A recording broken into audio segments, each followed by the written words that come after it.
Grab your scraps of faux leather. It's time to make a hair bow. For this, you're only going to need your piece to be 3 by 3 inches.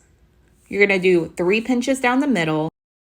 Then you're going to want to use a thicker type of thread. I'm using crochet thread. You're just going to wrap it around a few times and tie it in the back to hold it in place. Then choose your attachment. I'm using an alligator clip for this, and I will be super gluing everything in this video.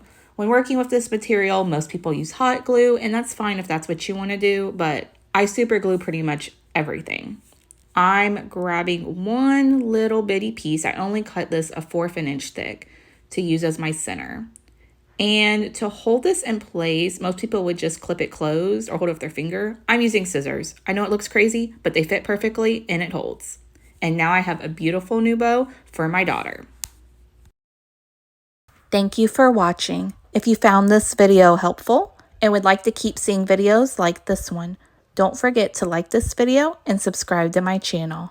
If you have any questions, feel free to leave them in the comments below.